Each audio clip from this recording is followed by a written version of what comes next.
자, 첫 시간에 배울 내용은 바로 교수 설계입니다, 여러분. 이 시험에서 교수 설계에서 나오는 게 뭐냐면 교수 설계 3대 변인에 대해서 물어봅니다. 그리고 이 3대 변인을 만든 사람이 라이겔루스라는 사람입니다.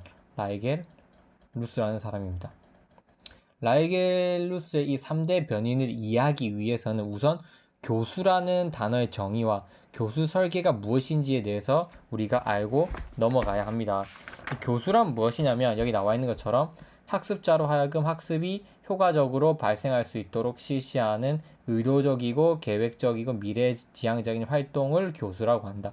말 그대로 쉽게 생각하면 교수는 학생을 위한 어떤 가르침을 하는 수업을 이야기하는 거겠죠. 왜냐하면 우리가 어떤 목표를 세우고 그 목표에 맞게 학생들을 가르치고 그 가르치는 이유는 거기 기존에 세웠던 목표에 맞게 학습자의 성장을 이끌기 위한 것이잖아요. 맞죠? 그래서 뭐 어렵지 않습니다. 결국 학습이 효과적으로 발생할 수 있도록 실시하는 의도적이어야 하고 반드시 교수는 계획적이어야 하고 미래지향적이어야 된다. 발전할 수 있어야 된다는 거죠. 그런데 그럼 이게 교수인 거는 다 알겠죠, 여러분. 그러면 교수 설계란 뭐냐? 왜 설계란 개념을 붙는 건 왜 그런가? 그거는 이 밑에 걸 읽어보면 이해가 됩니다. 교수라는 것은 단순히 가르친다는 것, 이외에 계획, 설계, 개발, 관리, 실행, 점검을 하는 모든 활동을 포함한다. 따라서 교수 설계라고 한다. 이것은 뭘 의미하냐면 교수 설계라는 거는 좀 더 큰 개념이라고 생각하시면 되겠습니다. 그냥 어떤 수업을 교수라는 것은 이제 이렇게 생각할 수 있어요. 단순히 가르치는 활동을 넘어서서 가르치기 위해서는 우리가 학습 자료를 만들 거지 않습니까? 처음부터 내가 교사라면 계획을 세울 겁니다. 방학 때 계획을 세우고 또 이런 기자재를 활용하고 이런 교수 학습 방법을 써야지 설계하고 거기에 맞춰서 프로그램을 다 만들고 실제로 실행한다는 거. 여기 뭐지? 실행한다는 게 수업을 하는 거고 그리고 평가를 하는 거. 그래서 설계라고 하는 거는 이 모든 활동을 포함하는 개념이 설계라고 보면 됩니다. 그래서 아까 얘기한 것처럼 학생들이 미래지향적인 어떤 능력을 갖출 수 있도록 우리 교사가 하는 계획부터 시작해서 계획, 설계, 그리고 개발, 관리, 실행, 점검 이 모든 것을 포함하는 활동을 교수 설계라고 하는 것입니다. 이해되죠? 그래서 뭔가 수업을 가르친다라고 하는 것은 좀 좁은 의미라고 생각하면 되고 근데 보다 이 교수라고 하는 것은 교수 설계에 가까운 넓은 개념으로 쓰이고 있다. 그래서 이 교수 설계라고 하는 것은 결국 정리해보면 기대되는 학습 성과를 달성하기 위하여 최적의 수업 방법을 처방하는데 관련된 여러 요소를 빠짐없이 고려하여 효과적, 효율적, 매력적으로 수업 목표를 달성할 수 있도록 하는 것이다. 이런 요소들은 이제 외워줘야 됩니다. 알겠죠? 제 수업이 일단 제가 임용을 준비하다 보니까 저는 이제 통째로 다 외우는 위주로 가야 됩니다. 그래서 핵심 포인트들을 위주로 설명하려고 합니다.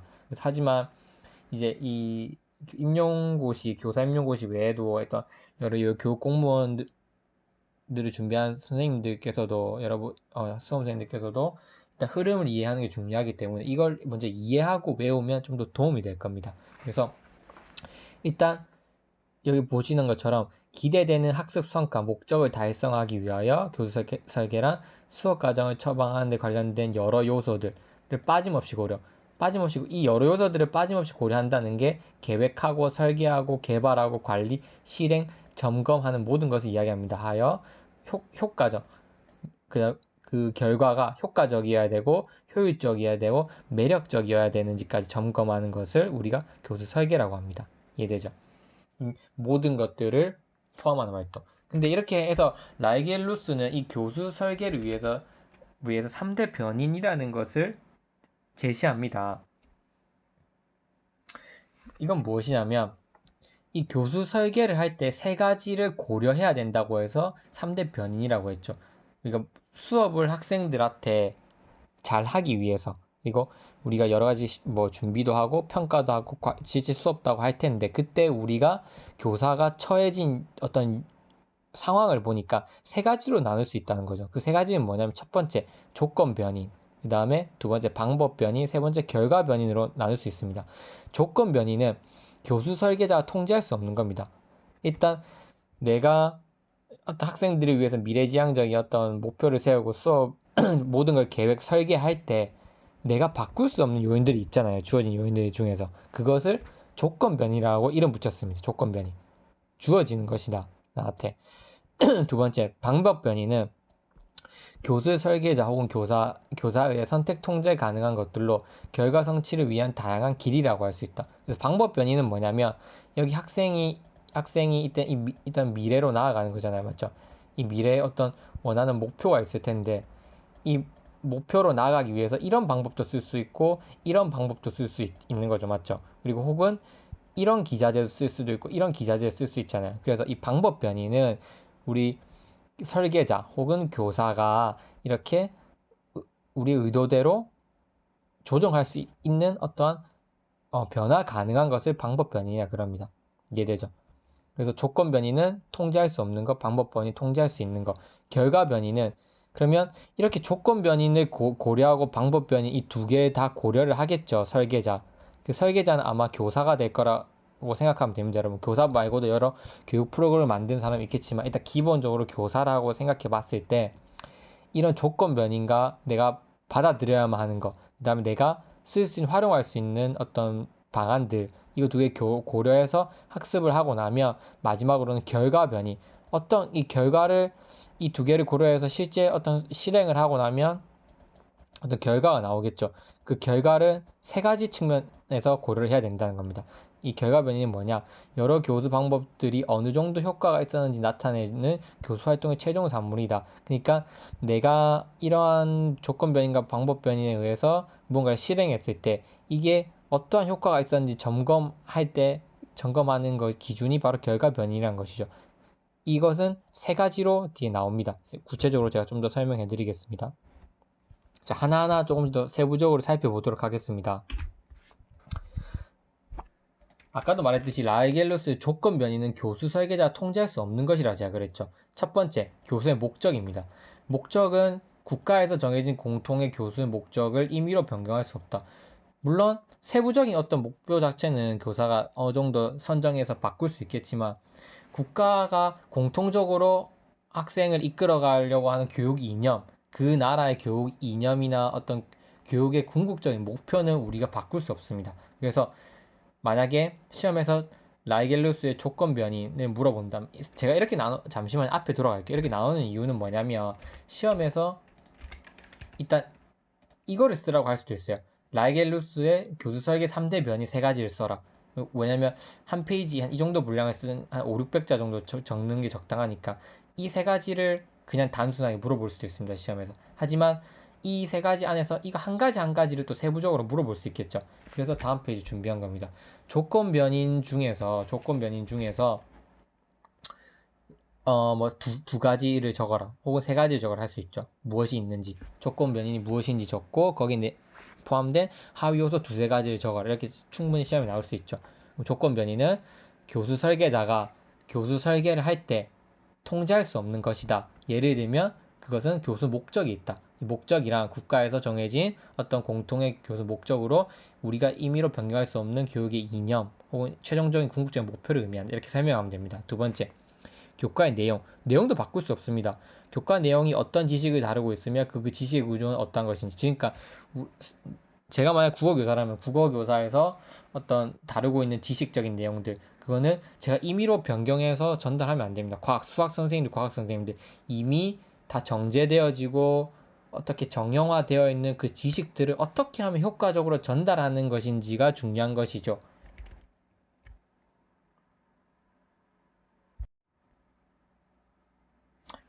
A라는 교수학습 방법을 사용했는데 100명 중 97명이 학습 목표를 도달했어요. 효과성이 높죠. 근데 A는 한 500억이 들어갑니다. 근데 B는 93명이 도달했어요. 효과성은 더 낮죠. 근데 투입 비용은 10억밖에 안 들어갑니다. 그래서 우리가 선택을 할 때 물론 효과성은 A가 높지만 비용적 측면에서 봤을 때 B가 효율적이죠. 그래서 이 효율성 측면은 그 투입 대비 어느 정도 산출이 나온가 그거를 점검해야 된다는 거죠. 매력성. 세 번째 매력성은 그냥 교과서 효율성 측면 말고 학생들, 즉 교사나 학생에게 이 흥미와 매력을 느끼게 하는가, 교사나 학생이 그런 교수 학습 설계를 받았을 때 어느 정도 흥미와 매력을 느꼈는가, 이거를 고려하는 게 매력성입니다. 그래서 동기적 측면. 물론 학습 목표에 어느 정도 도달했는지도 좋지만 중요한 건 이겁니다. 학습이라고 하는 거는 끝난 상태에서 학습이 끝났을 때 학생이 자기 스스로 그거를 지속할 수 있어야 됩니다. 그럼 지속할 수 있어야 되는 건 하는 방법은 뭐냐? 학생이 흥미를 가져야 된다는 거죠. 이해되죠? 즉, 읽어보면, 칠판 보도록 하겠습니다. 교사는 학습자가 어떠한 지식이나 기능을 습득한 이후에 계속해서 그 지식과 기능을 사용하게 되는 성향을 갖추게 해야 된다는 것이다. 즉, 결론적으로 따져보면 이 중요한 거는 학습이 끝난 이후에도 학생들이 그거에 대해서 더 관심을 갖고 잊어버리면 안 되게 하는 그 포인트가 매력성이니까 매력성도 우리가 점검해 봐야 된다는 거죠. 이해되죠? 물론 학습 도중에 이 매력성이라고 하는 건 학습 도중에 집중력을 더 불러일으킬 수 있는 거죠. 맞아. 그러니까 더 많은 학습을 자발적으로 하도록 유도하는 것도 포함합니다. 그러니까 학습할 때 매력성 학습할 때 아이들이 어느 정도 흥미있게 참여했냐, 그리고 학습 후에도 학습이 끝났을 때 과연 학생들이 어느 정도 이 학습을 지속할 것이냐, 그거를 고려해 봐야지 이 내가 실시했던 교수 방법들이 어느 효과가 있었냐 없었냐를 판단할 수 있다는 거죠. 그래서 이 효과가 있는지 없는지를 판단할 때는 효과성 측면, 효율성 측면, 매력성 측면, 안정성 측면 네 가지를 고려해야 된다. 꼭 기억했으면 좋겠습니다.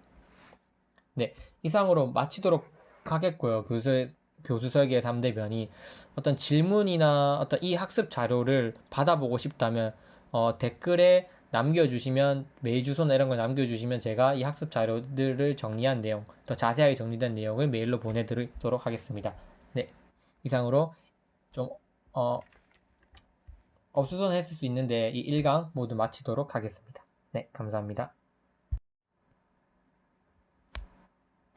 말씀드렸다시피 지식이라고 하는 건 이미 정해져 있고 정제되어 있습니다. 그래서 교사라고 하는 거는 이러한 것들을 어떻게 하면 더 효과적으로 학생들 전달하는 게 중요한 것이기 때문에 이 교과 내용은 교사가 바꿀 수 없습니다. 그렇다는 측면에서 이 교과 내용은 조건 변인에 해당한다고 볼 수 있죠.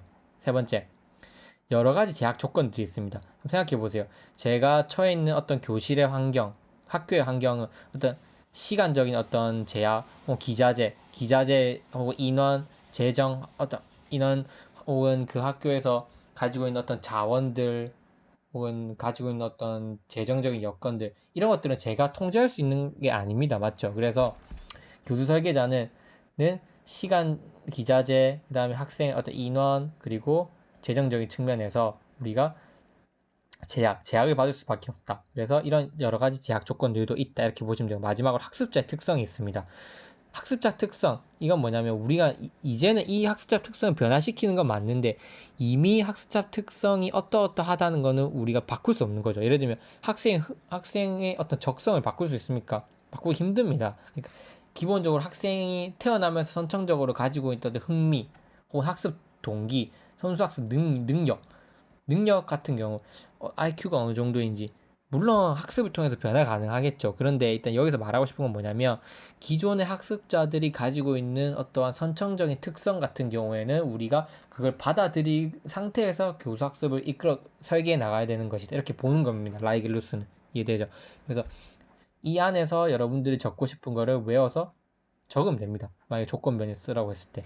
다음 방법 변인 보도록 하겠습니다. 방법 변인 많지만 뭐 어렵지 않습니다. 읽어보겠습니다. 아까 얘기했듯이 교수 설계자 혹은 교사, 그냥 교수를 설계하는 사람이 선택 통제 가능한 것. 앞에 조건 변이는 선택 통제할 수 없는 것. 근데 방법 변이는 선택 통제 가능한 것을 의미합니다.